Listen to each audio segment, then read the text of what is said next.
Peace, everybody. Um, this is African Spiritual Resistance. I am one of the hosts, Awesome Ojetades. If you look down there, you see it says Awesome Ojetades. Y'all are going to be back soon. My wife is in Nigeria. My wife and the baby, Okikio, they're in Nigeria. I'm missing them greatly. Um, but at the same time, I'm enjoying this little peace and quiet I'm getting. But peace and quiet is overrated. Um, Sometimes it's overrated because I would rather they be home with me right now, but they got stuff to do. So, particularly my wife got stuff to do there. Got students over there. Shout out to Amosun, Baba Amosun, uh, who is doing some big things over there. Made a huge step over there, and welcome to the Egbe. Egbe means society. Welcome to the Egbe, if you will. The Society of Baba Obatala. Welcome. People say welcome to the club. It's really not a club, but welcome. Uh, and welcome, Shango Dare's wife, uh, Baba Shango Dare's wife, and we got to have Shango Dare on Warrior Class soon, but or here actually, because he's also an Awo Bifa.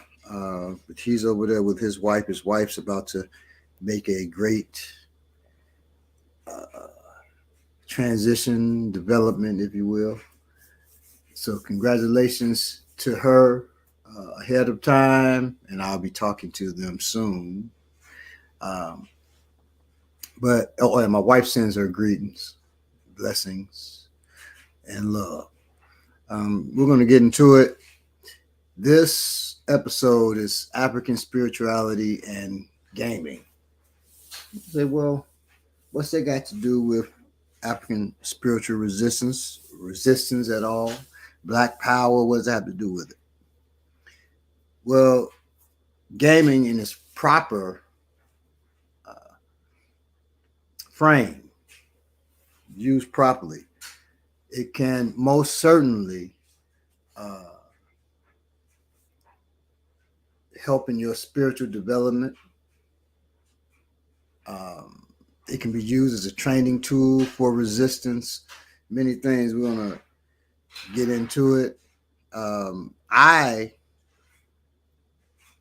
have made several tabletop role playing games.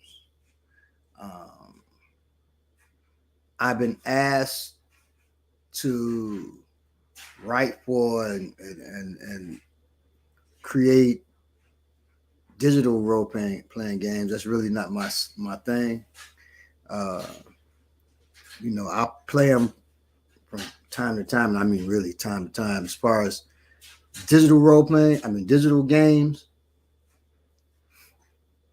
The last time I played a video game, uh, shoot, probably 3-4 years ago. If you're talking about like a game console, you're talking about on the phone. I don't, I play Candy Crush just to show my wife that I could just, beat her at Candy Crush with ease. If she's watching this episode, she's like, "No, never." I'm on such and such level. Um, but on the phone, I'll play like not really puzzle game or spelling games, stuff like that. But as far as games where you fighting and doing all that on here, nah, no, not digital games. They're not for me in that way. Um, Part of that, nowadays when you hear role playing games, you think like The Last of Us digital game, right? Um, but role playing games started with tabletop role playing games. Okay, like the most famous D&D, and I've written several now tabletop role playing games. I co-wrote Kikanga, the Sword and Soul role playing game.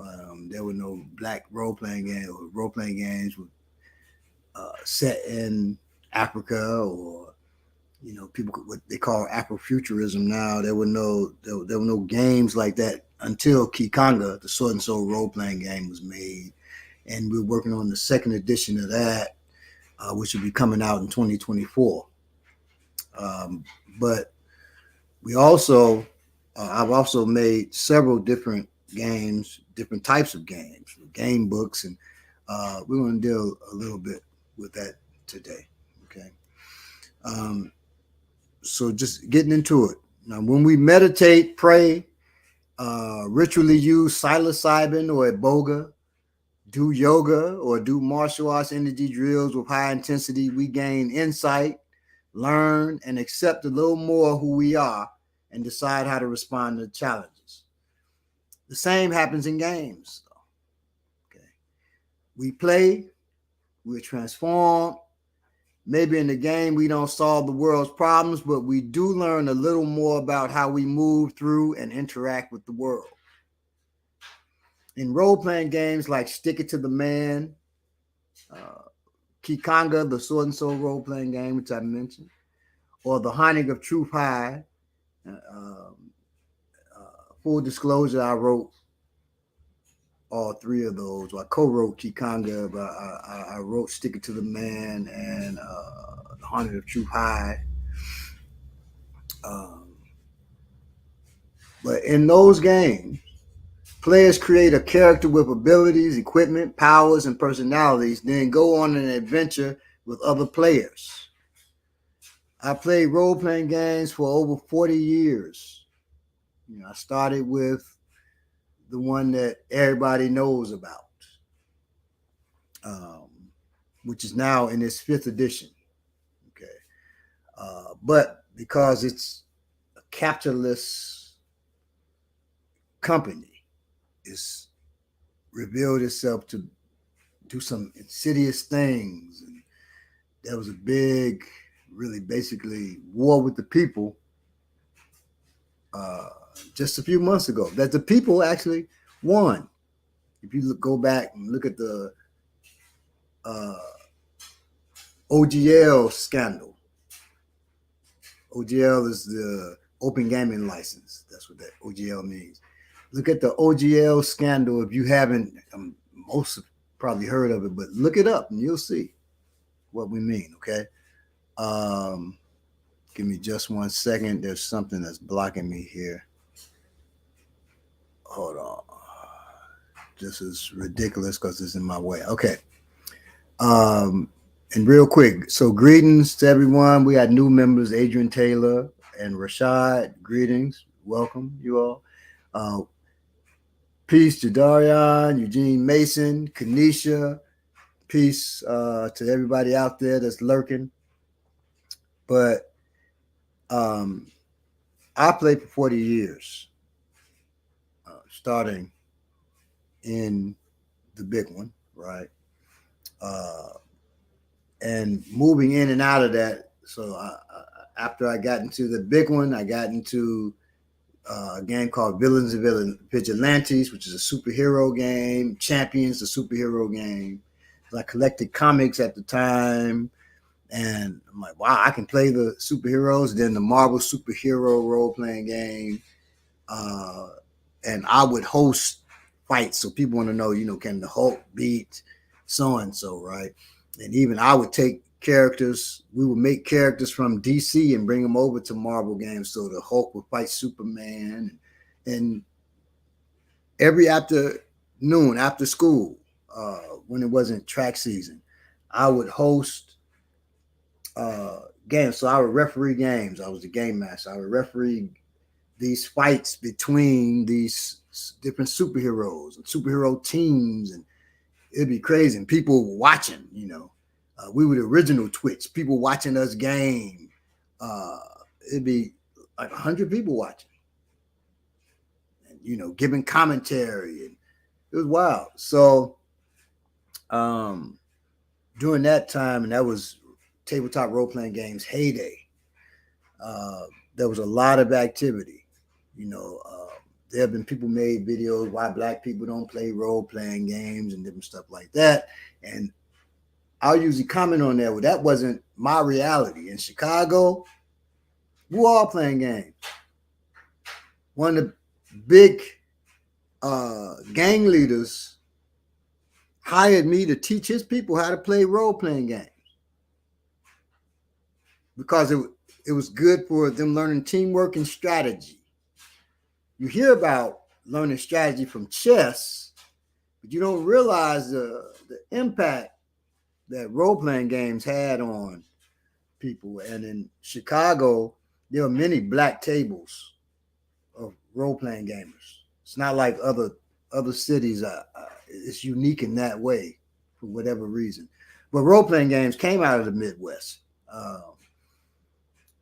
D&D came from Wisconsin. Okay. So I don't know, something about that area. I don't know.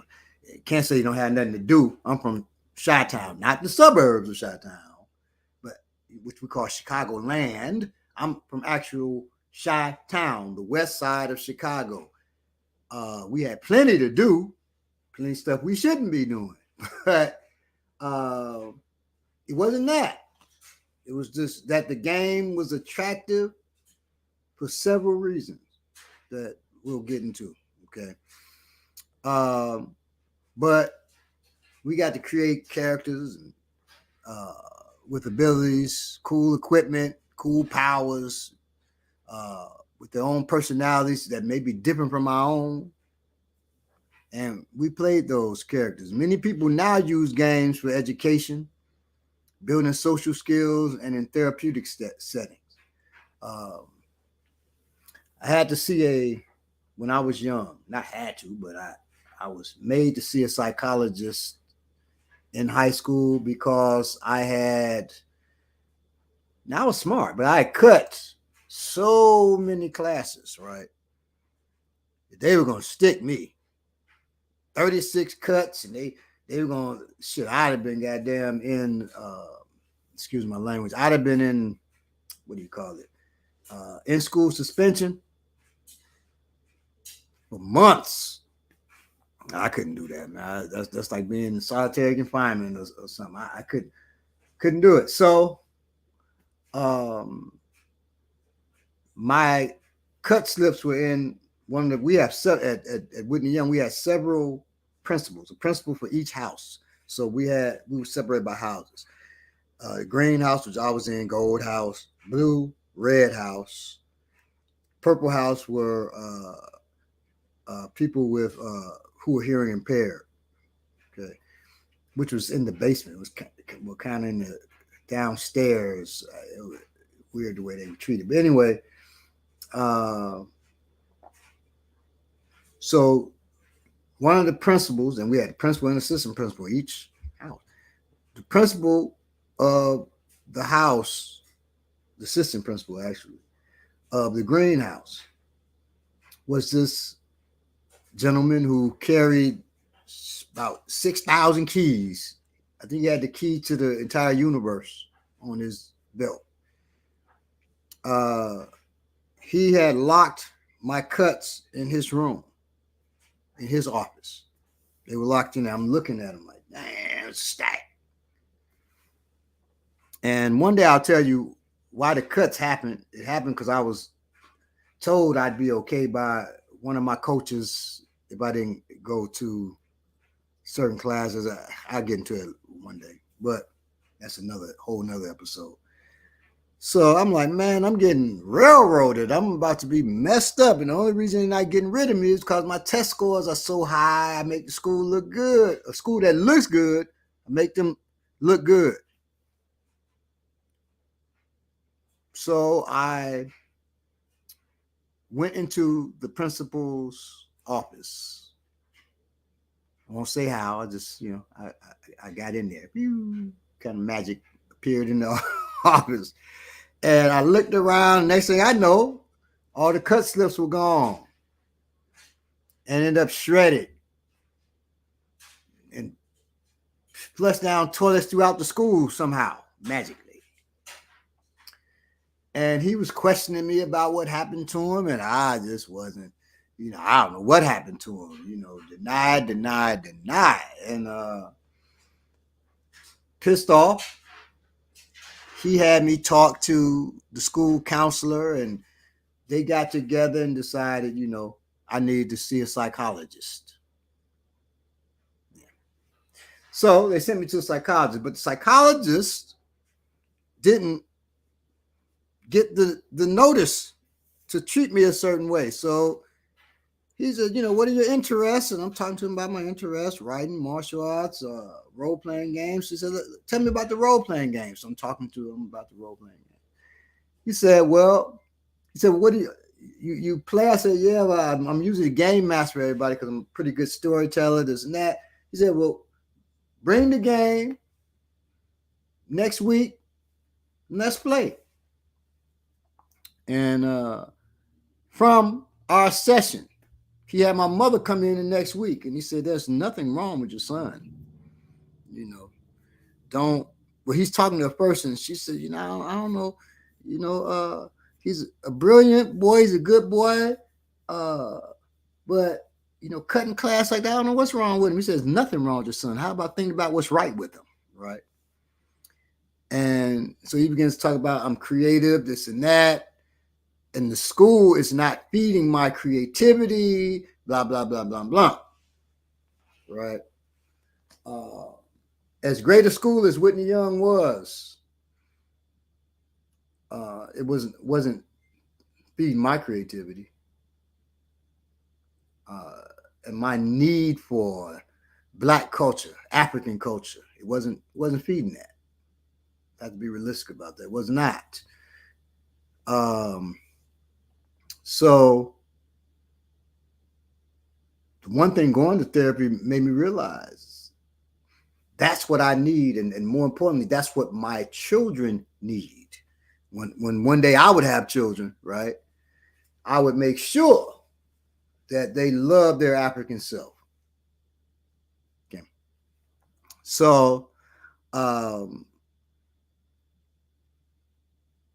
role-playing games are used quite often in therapy. I guess across America, they started realizing, hey, we can use this we can see how the person thinks, their leadership styles, and all kinds of things you can learn about a person through and the way they play and things of that nature. Some people play and they just want to fight, they just want to kill, they just want to. Well, that lets you know that doesn't mean they're a killer, but there's things there. There's a reason why they just want to kill. Usually when I play, there's some fights that may take place in it, but we're joking, laughing. It's a good time.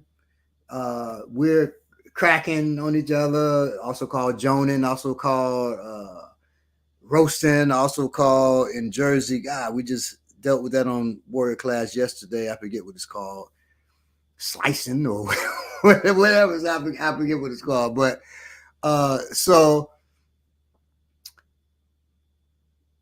That therapy is used in it heavily, right? So even today is very popular. 5th edition D&D is one of the most popular games in the history of games. Okay. But many people use it not just for therapy, but for education, building social skills. So you can play a wily wizard, a peace-loving warrior, a flashy thief, all while learning about yourself. So you're playing these characters, but the way you play them, what you chose to play, that all is telling you about yourself. Tabletop role-playing games can be spiritually formative. What is an RPG, though? It's a cooperative storytelling game set in a fantasy, science fiction, modern, or horror world, right? A game master, also called a GM. That's common. They say, who's your GM? They're saying, who's your game master? Creates a realm or setting from his or her imagination, pre-written materials, or a combination of the two, right?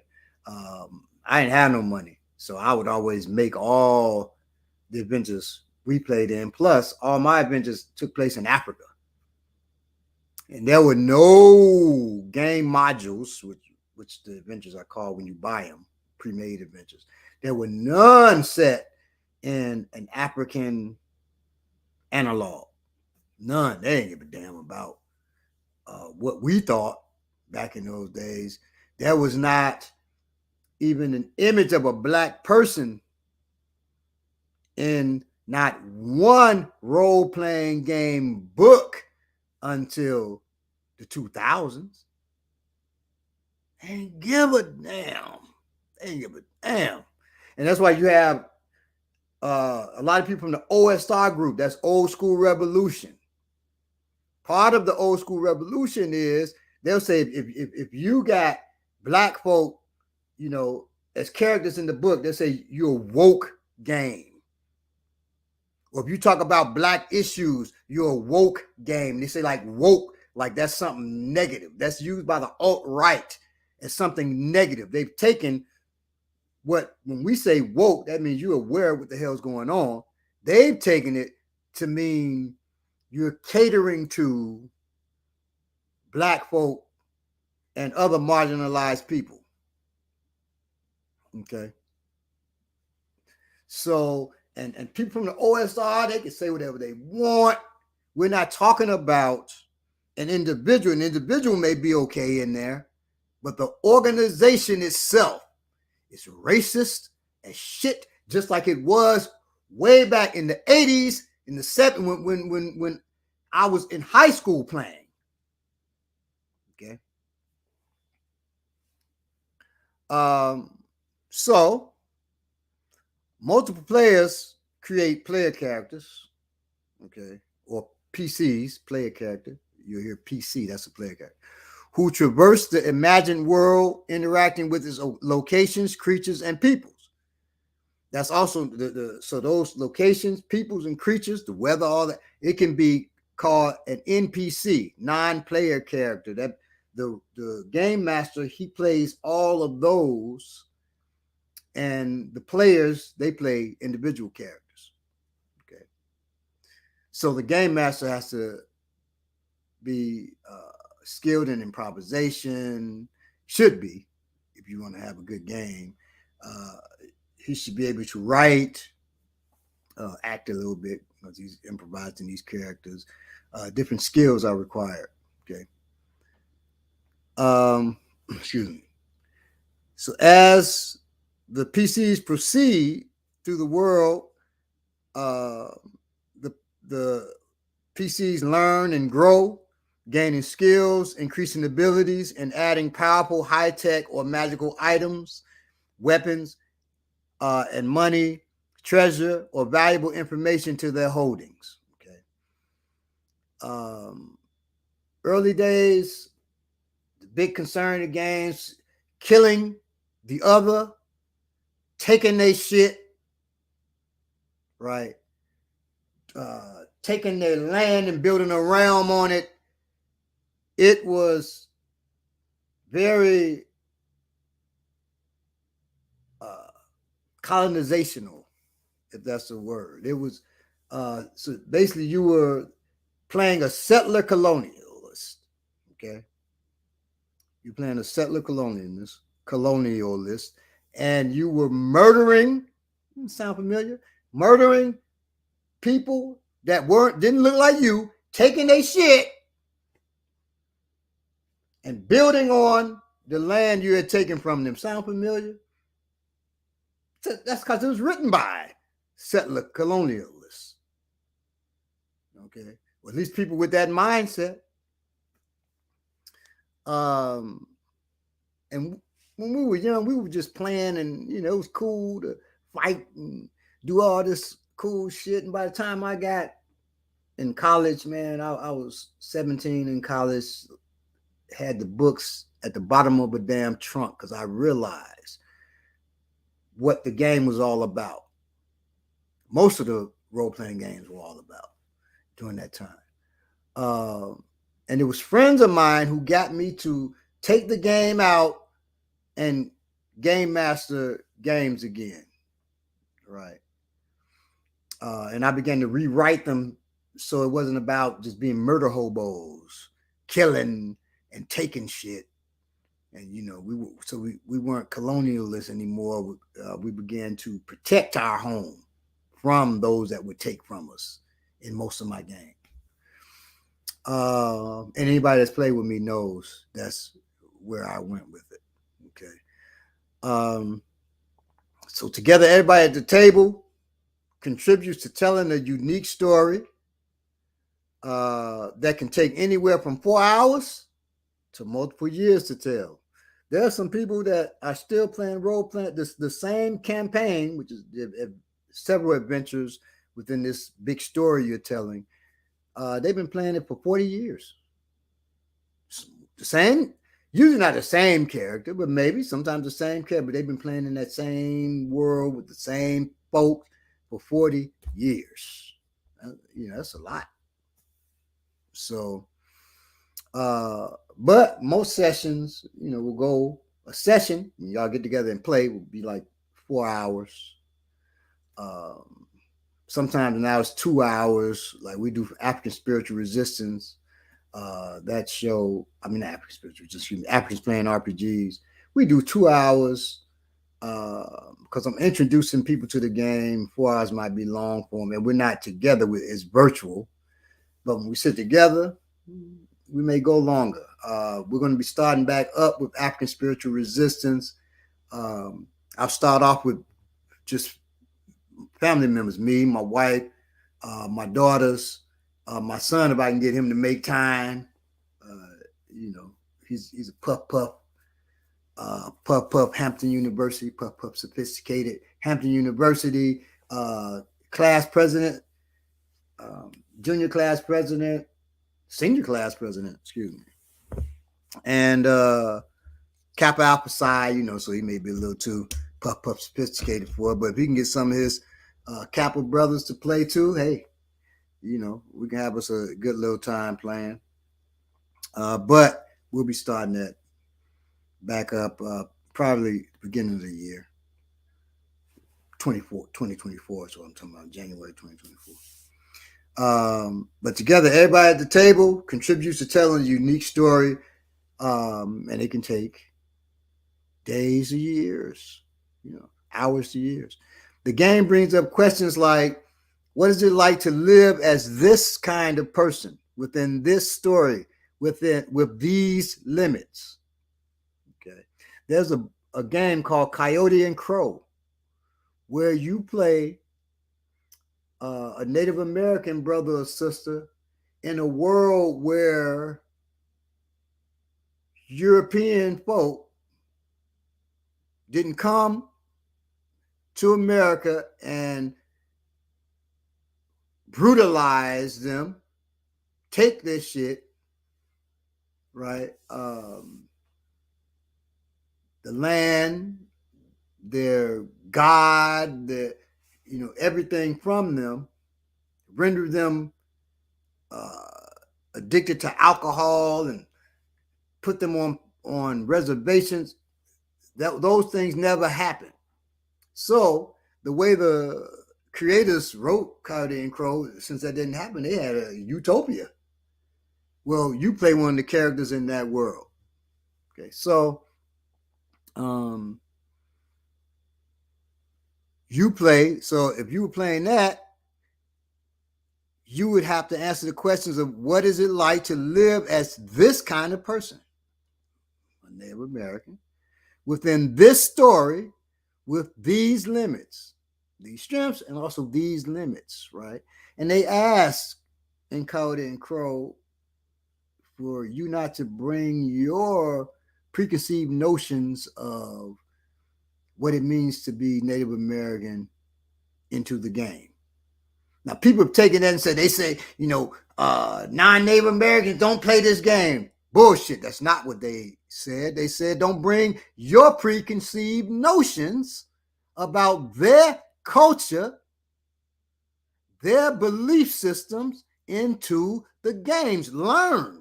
Open your mind and learn. That's what they said.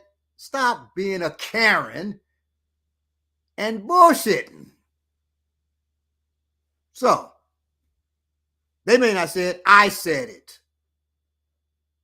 I said it. Because I don't mind the smoke that you bring. In fact, I just hit the button, boop, delete you if you got something to say that is insulting to me. Because you ain't going to do shit. You're just going to talk. Sometimes I don't want to hear your voice. But truth has to be told. They've been attacking those people who created Coyote and Crow for the longest. Not about the game system, but about what they said. About if you're not Native American, don't bring your preconceived notions here. And that's a problem for them because they want to bring their preconceived notions here. Fuck you. Okay. Now, so when you're putting yourself in the shoes of somebody else, right, you learn to see the world through the eyes of another. As long as you ain't bringing your preconceived notions, because now your third eye, acid has been cast into your third eye. You're not seeing those others now. Okay. You're seeing it through what you want to see. Perception precedes action. So you're seeing it through the way you want to see it, and it precedes the actions that you will take in playing that character and the way you treat the people that you're playing.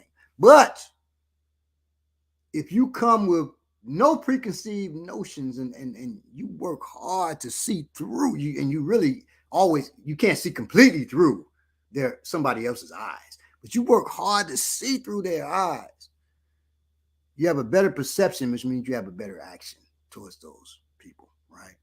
So learning to see the world through the eyes of another is crucial to the formation of compassion and empathy. That's one of the most important parts of playing role-playing games, is because you learn to see through the eyes of others, which builds compassion and empathy for others. Okay. Now, what did we say here? There's this box that keeps coming up that I'm trying to remove. And so I can see what you all are saying here.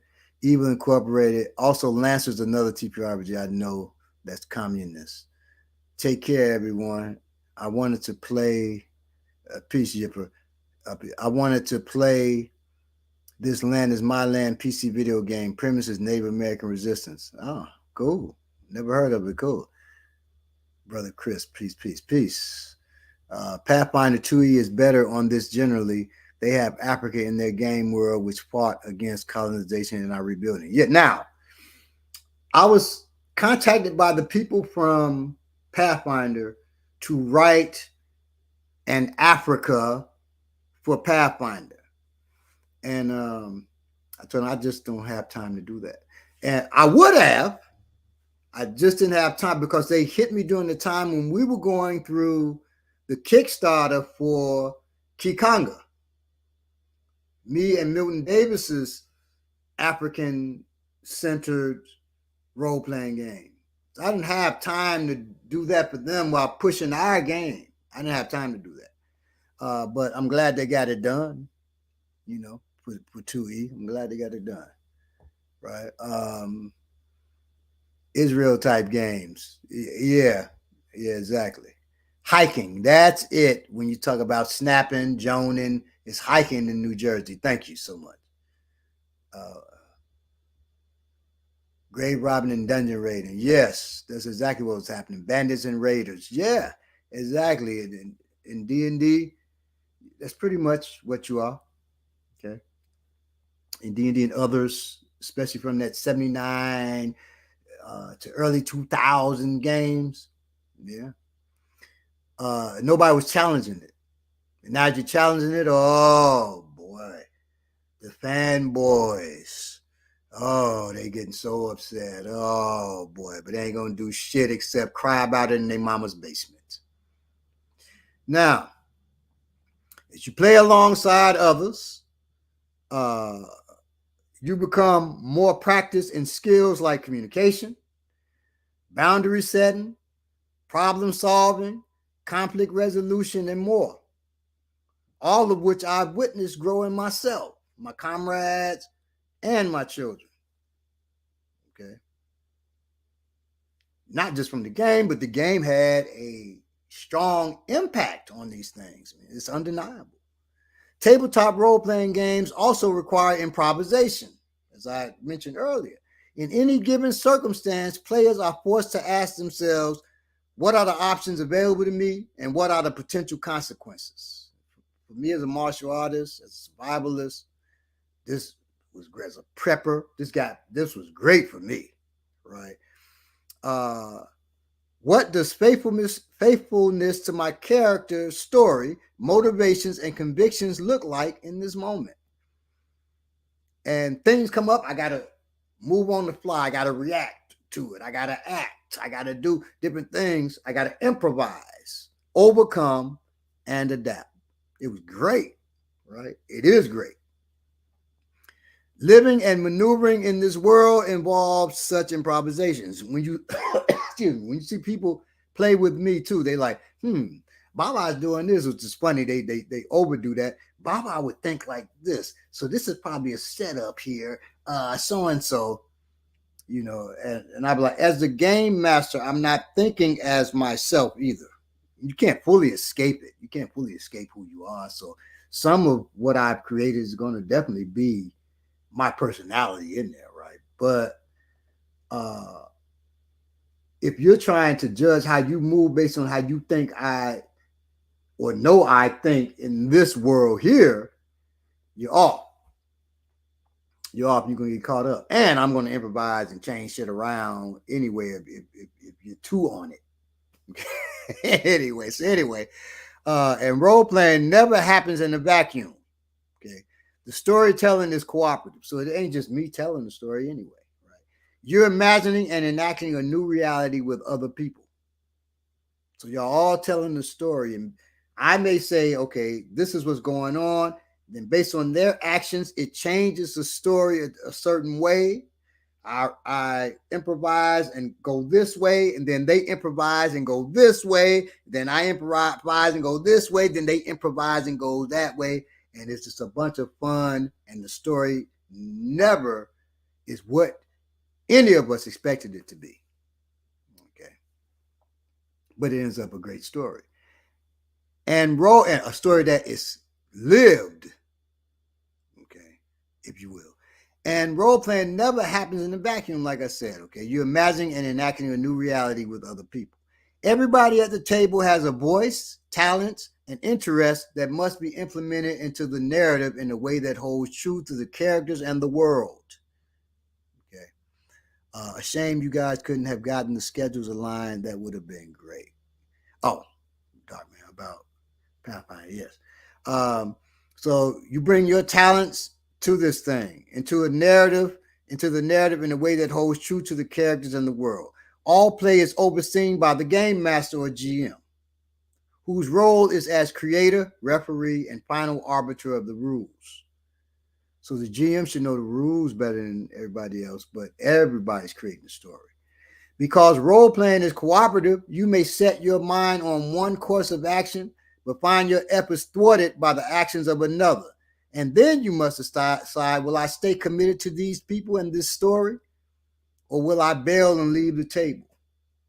Will you be kind of like the person, you got the ball and the glove, you come to play softball and you whack. So they put your ass in outfield. You want to play shortstop. You got to go out there. And then when it's time for you to bat, you want to bat first. They said, we got to get some people on the bases. So you bat eighth. You get mad. Give me my ball and my glove. And you go home. Are you going to be that kind of person? Or are you going to stick with the group, even though they did something you didn't agree with? And you had this cool idea. They shot that shit down. and now you mad and you leave the table. Are you going to be that kind of person? Okay. Are you that kind of person? So if you do that, then okay, are you that kind of person? Okay. Or this person has a great idea and you shoot it down. Why? Are you that kind of person? So you start to learn yourself. Okay. And other people start to learn you too. There's no getting around the fact that players bring to the table their own biases and weaknesses. And these inevitably influence how the game or the campaign proceeds. Okay. So that's role-playing games, right? And from role-playing games came electronic games. From role-playing games came electronic games, not the other way around. Especially when you talk about role-playing games, you think just Baldur's Gate, the MMA, UFC role-playing game, different role-playing games that's out there. Like I said, The Last of Us. You thinking of those games like they came and then 5e came from them, you're wrong. Tabletop role-playing games have been around since 1974, if you didn't know. D&D. I started playing in 79. Right. But they began in 1974. If you want to go back further, I wrote an article on this years ago that in Africa, they were playing role-playing games. They just weren't calling it role-playing game. I'm talking in Africa like thousands of years ago. She used to teach certain lessons and test your character. And for the people to see what kind of character you have to play one of the other people that's there. You have to be them. They have to be you. And you're given a scenario, an adventure you go through. Oh, yeah. Africa been on the cutting edge for a long time. We just haven't known it. Right. Now, they weren't using a random generator like dice or cards. The people were saying, what are you going to do? What are you going to do? What are you going to do? That's part of the game. They're pushing you to make a decision. You make a decision. This is what I'm going to do. And then it affects the whole group and all of that. Yes. So that's been done in Africa a long time ago.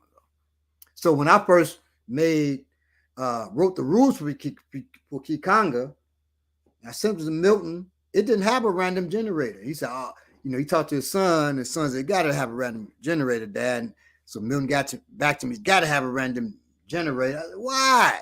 And so we went back and forth. And then I realized, okay, well, at least we got to get people that. But we ain't going to do the polyhedral dice like everybody's doing. So we decided we're going to use cards. Because cards, you can be more strategic and you can do little tricks and cool stuff with cards that you can't do with dice. Now, I have games that have dice, but also I have games that use cards. Both of them can be done in cool ways, creative ways, but the cards can be done and they're more versatile, but they're much more strategic. If you want something fast, furious, hard-hitting like that, you'd be better served using dice. But if you want something more strategic, you can put more thought into what you're doing. Cards is a good way to go. Okay. Brother Chris, I started playing D&D in 85. Excellent. Yeah, I started playing in 79, man. Long time. And have made several role-playing games too. All right. So electronic games are immensely popular. They're way more popular than tabletop role-playing games are now. Back in the day, boy, tabletop role-playing games were on that level. You can imagine like Halo and stuff like that. Well, D&D was like that. And game books too, which we're going to get into in a second, were even more popular. So electronic games are immensely popular. From dedicated consoles, like the PlayStation, Nintendo, to smartphone games like Candy Crush, They're a part of our everyday reality now. Various studies have tried to explore the impact of video games on the human brain and mind. The psychological, and we have a game show here on Black Power Media, where these brothers and a sister,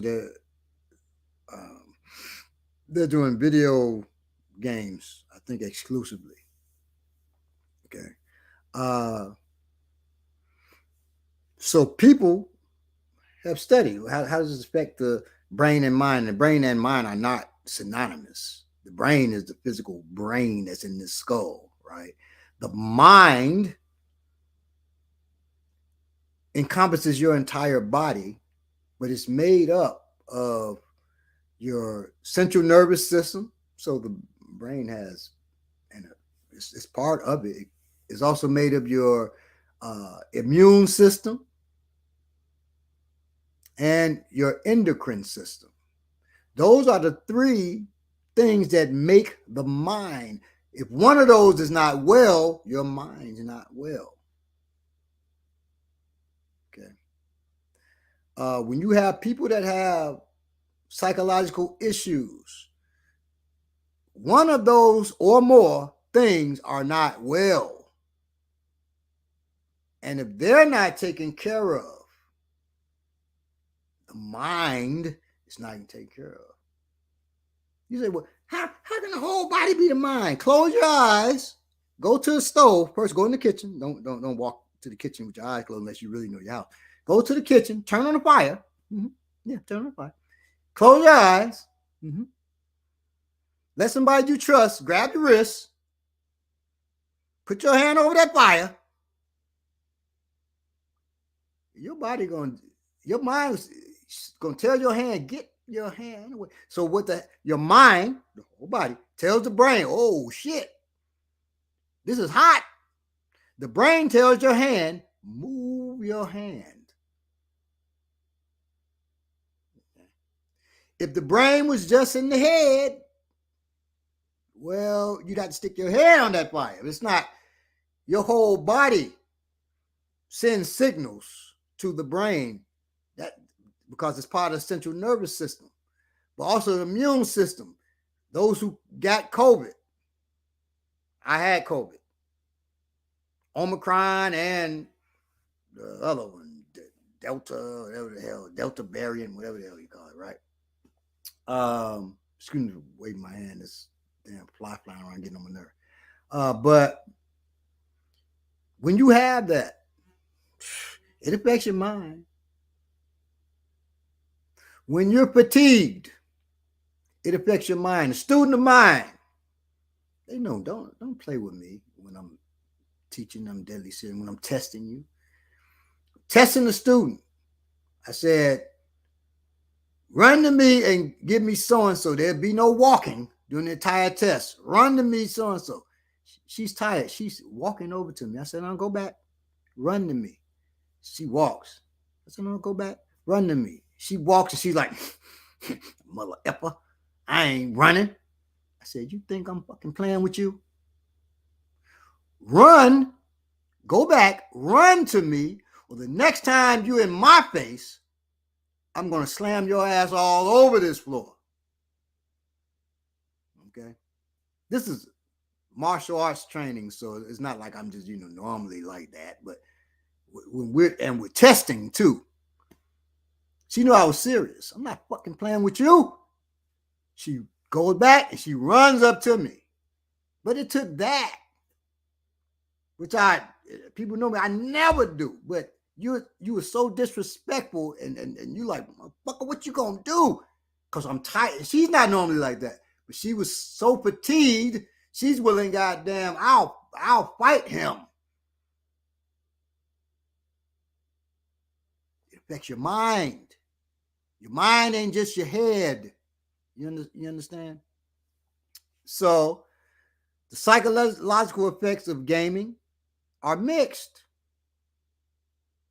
Research shows that only an hour of gaming can improve our attention, and another study concludes that gaming improves memory in older adults. So that's good, right?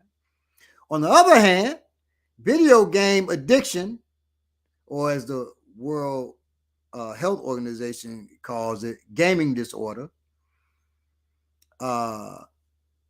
video game addiction has officially been confirmed as an actual disorder. Psychological disorder is what I'm talking about. Okay, it can have destructive effects on a person's life and therefore must be taken seriously. However, we wouldn't face these harmful effects if we only play video games for a limited amount of time. If anything out of balance, we're doing too much of, can cause problems. If you look at the bottom, it says, it is bit by bit we eat the head of the rat. And I ask you why? Why do we eat the head of the rat bit by bit? And the Western mind may say, because it's disgusting. That's why. Ooh, guys, we don't throw up. Or, no, that's not why. It was, that statement comes from the Yoruba, who look at the head of a rat as a snack. It's a delicacy snack too. You have to eat it bit by bit, though, so those small bones don't lodge in your throat and choke you.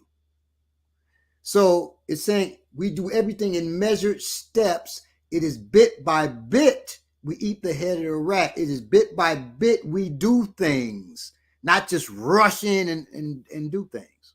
Okay. So it's telling you that it's bit by bit. You don't just do so or consume so much, but do it moderately. Do it moderately and with balance. Okay. We would not face these harmful effects that they talk about if we only play video games for a limited amount of time. If we understand how the brain works, we can even use games to help us be more productive and regular with our spiritual practices. Also, not all games are designed to stimulate us visually. Okay. Some of them, like that Dragon Cancer and Journey, can provide us an intense emotional experience and peace of mind as well. Excuse me. A video game constantly gives you lots of variable stimulation. There's always a creature to shoot at, something new to look at, another level to gain. The brain is flooded with stimulation when playing a video game. And the mind is flooded. You ever play a video game for hours and your thumb is so sore on this side here, you're like, damn, it take a couple days for that soreness to go away? You were playing that too long, using that thumb on that console. And how do I know that? Because I played too long. When I first played Resident Evil, when it first came out, me and a friend of mine bought the game together, right? So we're going to play. He said, well, you could have it the first week. Let me know what it's like. So I turned out all the lights. My wife was gone with the children. I said, turn all the lights out, And that shit was so spooky. But I love horror stuff, so I'm in it. Next thing I know, I've been playing. The wife come home. Oh, you're home. I've been playing about 8 hours. That's too much to be playing. I'm on that mug for like a full-time job. That was too much, right? The brain is flooded with stimulation when playing a video game, and the mind. These stimulations make the mind agitated, especially if it's competitive gaming. Sometimes a game, maybe and competitive gaming, like you're playing, you're a basketball player, right? You're doing. I played the N1 video game. Oh boy, I was breaking mugs' ankles, right? I cannot play basketball in real life to save my life. I can shoot almost impeccably, but I can't dribble to save my life. As good as I am with footwork and all that, just can't get it, man. But that allowed me to be able to break mugs' ankles, Jack. And I feel like I'm really dunking on folks, and so I'd be on that mug for hours. It was wow. 3 a.m, I wake up, I go in the living room, play. My wife wake up, babe, come to bed. I'm just on the game, going nuts on the game, right? So I went above. It was competitive, and I went above and beyond what I should have been doing, right? Sometimes a game may require intense concentration and quick reflexes. When you're playing such a game, you may enter a state of flow, fully immersed in the present moment with no other thoughts, which could be described as meditative, right? However, overindulgence in video games, much like in everything else, should be avoided at all costs. There has been research that shows how playing video games may induce a feeling of transcendence or other spiritual experiences. So, yes, gaming can be good for the spirit, and a healthy spirit is needed to liberate ourselves and break the yoke of power of our oppressors. But doing it too much has the opposite effect. We actually become the pawn of our oppressors. We go overboard in anything, really. So gaming can be black power and not just black. Because I was speaking to our comrade, and I said, sometimes gaming can be black, but it ain't black power. Right? And so as we make games, as we play games, if we're serious about black power, let's think about how we can make it black power, right? Not just black, depending on how we approach and use it. When we talk about games, I said earlier, in Africa, well, what does the ancient traditional Africans say about gaming? You got to say something. If in Ifa, we believe that Ifa is knowledge, wisdom, and understanding, the embodiment of that. Ain't nothing not under it. Good and bad. Okay. So, I mean, shit. A refrigerator didn't exist back then, but what the refrigerator is, it should be talked about, right? Well, gaming should be talked about, right? Yeah. In the Odu, Ifa, Iwori, Meiji. So there are 256 Odu. Iwori Meiji is the third Odu. Okay. Ejogbe, Eji, or Meiji means two.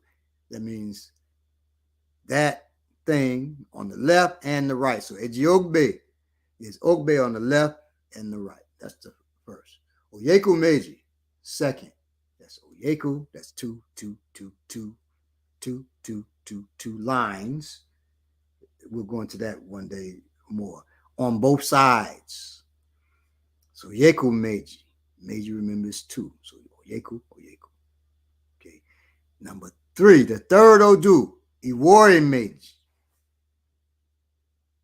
Fourth Odu, Odi Meiji. One day we'll go through all 256. Maybe when Yalagoon gets back, we'll do the 16. Go through the first 16 and what they mean. But so the third is Iwori Meiji. In the Odu Ifa, Iwori Meiji. Did you know how long ago this was talked about? We're talking thousands of years ago. But there are modern things within it too. These are living. The Odu are living. Okay. But it says the mortar that we use to pound yam is not used to pierce a lu, an aged pot. Covered at the mouth, cast Ifa for Olu on the day he wanted to go to Ile Olosa. That's the house of Olokun, which is the spirit of the ocean. And he wanted to go to the house or Ile Olosa. So Olosa, they sound similar. That's the house of Olokun. And Olosa is the house of Olosa, the spirit of the lagoon. Okay. Ifa advised Olu to make Ebo so the journey would be blessed with goodness. Olu made the Ebo sacrifice. Olu arrived at the home of Olokun and beat her 3 times playing Ayo. So Olokun, he played Olokun and he beat her. Olu beat her at the game Ayo, which is a popular game. I have the game here. Love the game, right? Family loves the game, which is a game of strategy and cooperation. One day we may play Ayo right here online. You know, my wife gets real competitive, so we may play, but I may have my daughter play it because she be getting on my wife get on my nerves sometimes. She, whoo, boy, if she winning, oh boy, she talks stuff. Anyway, now Olokun promised she would give half of her property to anyone who could beat her playing Ayo. Olu went to and he beat her, so he gets half of her property, right? Then he went to the home of Olosa, and beat him 3 times playing Ayo. And Olosa had promised he too would give half of his property to anyone who could beat him playing Ayo. So now Olu got half of Olokun's and half of Olosa's property from beating them 3 times in Ayo. Okay. Ayo, what's the name? Another name of that game that you all may have heard. Oh God. You've seen the game. It's got a bunch of holes in it, and you're putting the beads in the holes. We would use beans, in those different holes, and you're moving based on how many are in there, and you got to move them. And you if you land on a person, you take theirs too. So that's the game. Anyway, so he takes Olosai gets Olu gets Olosa's property and Olokun half their property, both their properties. It was on that day Olu received the blessing of abundance. Olu was singing and dancing in praise of the Awo, while the Awo was praising Ifa, and Ifa was praising Olodumare. When Olu started to sing, a shoe filled his mouth with the song. Olu sang, Mobolu Tayo Mokanreo, Mobolu Tayo Mokanreo, Mobolu Tayo Loyingbo, Mobolu Tayo Mokanre o. I played Ayo with Olu, I received a blessing. I played Ayo with Olu, I received a blessing. I played Ayo with Olu at the home of a foreigner. I played Ayo with Olu, I received a blessing. Ifa says this person should make Ebo, sacrifice, to ask for the blessings they seek. Ifa says this person should become skilled in games of strategy, cooperation, and chance. This person should become skilled in games of strategy, cooperation, and chance. Ifa says this person will find good fortune from a stranger. So Ifa is instructing this person, suggesting this person should play games of strategy, cooperation, and chance. That's what a role-playing game is. Okay. Ifa says this person should make Ebal to ask for the blessings they seek, right? And should play games of strategy, cooperation, and chance. So in doing those things, it brings about blessings, the blessings you seek. Now, I didn't say just games of chance. So it didn't tell you to go play the lottery. It said games of strategy, cooperation, and chance. So you're playing with other people. You're using strategy. It's a game of you're cooperating with other people who are also using strategy. But there's a random involvement. So when I said I was trying not to use a random generator, Milton's son, Brandon, was right on it because it should also include chance, okay, which is the dice, cards, or whatever, a random generator in that. Ifa says this person, African culture has long recognized the importance and power of gaming and that Black power comes from many different sources. So use gaming as another tool in your liberation of body and spirit. All right. And spirit and mind are the same, by the way. We're going to have an episode that deals with that too. Branching plot novels. We're going to end talking about games here. All right. I love the choose your own adventure and fighting fantasy books as a youth. To be honest, I still love them, okay, which is why I enjoy writing them. They're called game books, branching plot novels. the layman's term is branching, is game books, which I've written. Um, so games such as Siapu Saves the World, Siapu versus the Horde, those two games use cards as a random element. The keys, that's more like choose your own adventure. So you, based on your choices, you go from this page to this page, and it takes you around, and you end up succeeding, failing, living, dying, based on what decisions you make. That's the keys. Dimbo's Diddy is another game, and that's a Kikanga game, but it's not like the Sword and Soul role playing game, full role playing game. It's a game book. The Choose Your Own Adventure books especially had me obsessed with doing things right, and the non-linear way the stories were set up allowed for several right choices and a few dreadfully wrong ones. So if you've ever played a Choose Your Own Adventure game, you'll be reading the book. You say, okay, you meet this person, Dan. Do you go to Dan? Said, hey, come to my house. Do you go to Dan's house, or do you say, nah, Dan, I'm not coming to your house? And based on what decisions you make, things happen. Okay. You go to Dan's house. Dan says, hey, come up to my bedroom. Dan's mom say, hey, why don't you eat a sandwich here and some juice? Do you eat the sandwich and juice with the mom, or do you go up to the bedroom with Dan? You eat the juice with the mom, you start to get dizzy. Oh boy.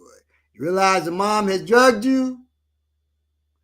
You wake up chained in the basement, and a vicious dog creeps out of the shadows towards you. That's the end of your adventure. You go up to the bedroom with Dan. You're looking at Dan's comic books. Dan puts his hand around your waist. Do you hit Dan in the jaw, or do you let Dan continue to fill you up? You hit Dan in the jaw. Dan is knocked out. As he's falling, he knocks over a bookcase, and a stack of thousands falls. It looks like about $100,000 is sitting there. Do you take the money and break up out of there? Or do you wake Dan up and say, don't do that again, Dan? So you got the whole choices. That's Choose Your Own Adventure, right? Now, I was obsessed with those games. They made a couple hundred of them, right? And I probably read about 100 of them, 125, something like that. Because in our school library, they had a bunch of them, most of them. Then I go to other libraries and get them. The best part was you could start from the beginning again, this time with the knowledge that choosing to investigate the old Dan's room or the old house resulted in being bitten by a vampire, or Dan's room, going up to his room, going to end up with you felt on. You don't want that. So you don't want to go with, so you don't even go with Dan because you don't want to get drugged by the mama. So you read it again, you don't go with Dan, right? You had the option to be able to do that. It was cool. All right. At that turn of the story, I could apply my wisdom and choose another path. Okay. Parents, Choose Your Own Adventure style books, technically called branch and plot novels, teach our children and teens powerful lessons about living and about life. Perhaps there are a limited number of outcomes in our particular lives. However, we can choose the direction we want this adventure we call life to go in. We can pick our path and decide our destiny. And if we make a mistake, if we mess things up, we can go back to page 1 and move forward based on the education we received from negative experiences that resulted from our poor choices. As long as we're alive, as long as we don't make a fatal mistake, we can not necessarily redo things, but we can do things better, make better choices. Okay. A hell of a lesson to be learned from a simple game book, huh? But where do I start, you ask? Where did you find a Choose Your Own Adventure style book that you, as well as your children or other youth, you care about can enjoy. Well, look no further. I got the solution. For those 8 to 12, I recommend the Keys. I'm recommending my books. I recommend the Keys, Siafu Saves the World, and Siafu versus the Horde, ages 8 to 12. And I said the other day I didn't write games for children, which made me think about this. I actually have game books. So there's stories in there, but stories where they make decisions on how they're going to move, right? For those 12 years old through 1,200 years old, I recommend Dimbo's Ditty. So here's a picture of Dimbo's Ditty. You're a Dimbo Daji, a Maroki, a griot. But you weren't always. You were once a struggling DJ in the near future. Home for you was a tiny efficiency in the Pittsburgh projects, a 50-story housing development in the crime-ridden, ultra-violent area of Pittsburgh in southwest Atlanta. So Pittsburgh, I ain't talking about Pittsburgh, Pennsylvania. I'm talking about the Pittsburgh area. It's an impoverished area in Atlanta. Okay. Until you finally saved up enough credits to purchase the Universal Reality Engine, the world's most popular gaming console, and you decide to play Kikanga, the world's most popular MMORPG on it. Now you're stuck in the world of Kikanga and looking for a way out. All isn't bad, though. You're in love with Joni, a beautiful and brilliant princess. But in order to win her hand in marriage, you have to first win over her father, who demands his daughter marry someone of great fame and fortune. Becoming the official Maroki of Euromosa, the hero of heroes, is the best way to do it. The problem is, Yoro's life is fraught with dangers. Hordes of evil, intelligent chimpanzees, sorcerers, gargantuan monsters are just some of the terrible things you'll have to face if you get the gig.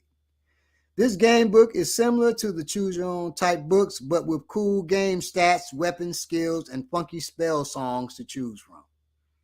Hack, slash, talk, and sing your way out of trouble and into fame and glory as you choose your path through a hilarious and dangerous adventure. For those seeking something grittier and set in the modern era, I recommend the final chapter of What Would Ominiki Do? My latest book, which will be out soon. WWOD also means Whirlwind of Death, which is one of Ominiki's nicknames, and you'll find out why she's called the Whirlwind of Death. WWOD is a self-defense and survival manual for everyone, but specifically targeted at college-age women and older. It's for everybody, but specifically targeted at college-age women and older. Really, anybody on their own, right? We share with Ominiki, our Sister from Warrior class, which you can catch every Saturday at 1 p.m. on Black Power Media, right here on Black Power Media, would do in life and health-threatening situations to serve as an example of what you can do in those same situations. Okay. Then in the final chapter, which we've dubbed You Are Ominiki, you get to test yourself and what you learn by becoming one of 3 aspects of Ominiki that you get on Warrior Class. Okay. You get the doctor aspect. Ominiki's always, healing, giving ways to heal yourself physically, mentally, right? You get the gangster aspect. Whenever Ominiki working with B-Lay, she loves to hit on B-Lay, and I say, don't hit him. Don't hit him now. This technique, you don't hit. You don't hit, you just subdue. She come forward, she's hitting with her elbow. When she just subdued, just put him in a lock behind his back. Oh, she gonna push it hard. That's the gangster part of Ominiki, right? So you got the doctor aspect, you got the gangster aspect, and you got the detective aspect. If you ever seen her, like yesterday when we spoke with the comedian O.D. Odell, we had a list of questions that we were gonna ask, but she gonna go deeper. She gonna get into the crawl of the mall. She gonna get in there, right? And get her questions answered. That's the detective part of the aspect of person. So you got the doctor aspect, the gangster aspect, the detective aspect. You can play one of those aspects of Ominiki. And then after the game, you can go back and play another aspect of her. So you got to get a lot of play out of this book, right? Out of this one chapter that is a lengthy chapter, right?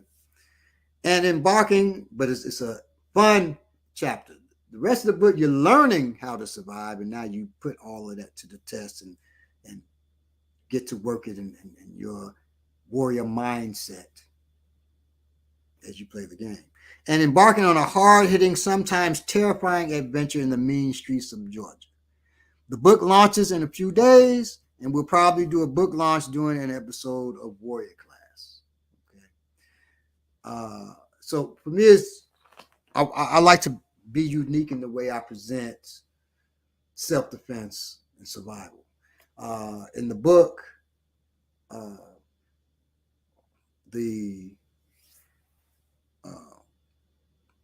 the Urban Survival Manual. Not a title escaping me. But, Surviving the Urban Apocalypse, book 1 and 2. In Surviving the Urban Apocalypse, it begins with a story, and that story leads to you having to survive. Well, I took it further in this book of survival and self-defense. And at the end, you not only, so it's not fiction about you have to survive, only you become part of the fiction. You become Ominiki. And what would Ominiki do? What would you do in this situation? When you're faced with these choices, what would you do if you're faced with these choices? So that is coming out in a few days. And when I say few days, I'm not using the old, few days, next year. I mean, 2-3 years. I'm talking a few days, like 2-3 days. Okay. It depends on when Amazon approves it for it to be launched. Okay. Are those adventure books still available? My books, yes. They're all on Amazon. You go Awesome Ojetades, my name is right there. And you pull up those titles I gave. Dembo's Ditty, Dembo, Dembo's Ditty, Ditty. The Keys, and Siafu Saves the World, Siafu versus the Horde. Those books. Sword Art Online, it's similar to that type of thing where that's an anime where the people went into a video game. They're trapped in this video game. They got to try to get out. Okay. There's a whole genre of literature called Lit RPG based on that premise. Okay. So peace, everybody. I hope you got something from this. Explore the games. Get what would Ominiki do when it comes out. I think you'll be satisfied with it in many ways. It can always be carried around with you as a book for survival and self-defense. Internalize it so you don't just have to look in the book. Hold on, you're attacking me. Hold on. You look through the page. Oh, this is what I do. It's not going to happen that way for you. Okay. So try to internalize what's there. Check out Warrior Class because we'll be dealing with a lot of the techniques that's in there on Warrior Class. So you can watch the videos, work with family member, friend, comrade. Stick with us here on African Spiritual Resistance because we'll be dealing with all manners of African spiritual resistance, which African spiritual resistance cannot be separated from African physical resistance. Okay. And if you want to check out what we're dealing with African African physical resistance, or we talk about revolutionary violence, check out the episodes before now with me and my wife going through these things, and we'll go deeper into them. When she gets back, me and her will be on Kalanji's RSTV, Right Starter TV, discussing African spirituality and African spiritual resistance. Okay. So can you put the links in show description for RPG games and adventure books? I sure will. So I'll put them in the description below once this show is done. And so you can always come back and you can catch them in there. And apologies, I didn't do it earlier. I should have. I wasn't thinking in that way. All right. Please list the names of the most popular spiritual for African Americans. The most popular spiritual practices for African Americans. The most popular spiritual practice for African Americans is Christianity, of course. And Islam. Now, if you're talking about African spiritual traditions that African Americans practice, go back, watch our shows. We got plenty, but Lukumi, Ifa, Candomblé, Santeria. There's several there, so I'm not sure exactly what the question is, but I hope I answered that. Blessings, everybody. Thanks, Eugene. Thanks so much. Much respect to you as well. Thanks to everybody for joining us, coming out here. So, you mean games? Yes. So I'm going to put those links in there, not just my games, but I'll put other games like Coyote and Crow. I'll put those in the thingy, the description down there. I hear people saying doobly-doo and all kinds of stuff, but the descriptions down below. All right. All right. Have a great day, y'all, or a great evening. Be safe. Thanks again for joining me. Peace.